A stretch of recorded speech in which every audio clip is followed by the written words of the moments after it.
Hello বন্ধুরা, আমি আবার একটা তোমাদের সাথে নিউ রেসিপি নিয়ে চলে এসেছি। তো চলো সেটাই তোমাদের সাথে আমি শেয়ার করি। ফার্স্টে দেখো 1 কেজি আমি গোবিন্দভোগ চাল নিয়ে নিয়েছি, সেটা খুব ভালোভাবে দেখো আমি ধুয়ে নিয়েছি। তারপর চাল থেকে দেখো আমি জল ঝরতে দিয়েছি। যতক্ষণ না চালটা থেকে জল ঝরে যাবে, শুকনো হয়ে যাবে, ততক্ষণ আমি কিছু করব না।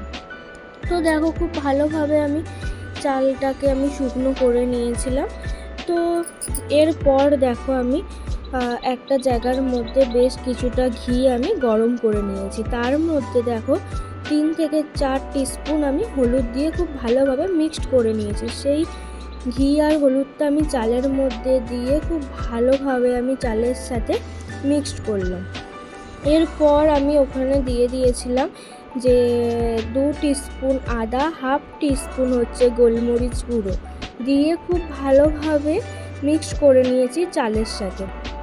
তো এরপর আমি দেখো ওভেন অন করে আমি হাঁড়ি বসিয়ে দিয়েছি। হাঁড়িটা ভালোভাবে গরম করে দেওয়ার পর বেশ কিছুটা আমি ঘি দিয়েছি। তারপর আমি হাঁড়ির মধ্যে ঘিটা ভালোভাবে মাখিয়ে নিয়েছি। তারপর ভিজিয়ে রাখা কাজু কিশমিশগুলো খুব ভালোভাবে আমি ওই ঘিয়ের মধ্যে দিয়ে ভেজে নিয়েছি।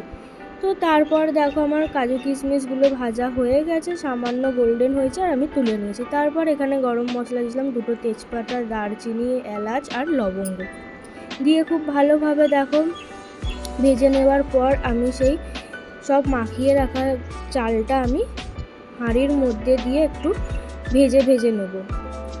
তো বেশ কিছুক্ষণ আমি ভেজে নেওয়ার পর আমি এরপর আমি দিয়ে দেব হচ্ছে তোমার পরিমাণ মতন হচ্ছে নুন, আর হচ্ছে স্বাদ অনুযায়ী চিনি, যে যেরকম মিষ্টি পছন্দ করো সেরকম। আর গোবিন্দভোগ চালে একটু ভালোভাবে মিষ্টি দিলে পোলাওটা ঠিক ভালো লাগবে না, তো সেই হিসাবে আমি একটু বেশ কিছুটা চিনি দিয়ে দিয়েছি। তারপর ওই ভেজে রাখা কাজু কিশমিশগুলো আমি অ্যাড করে দিয়েছি।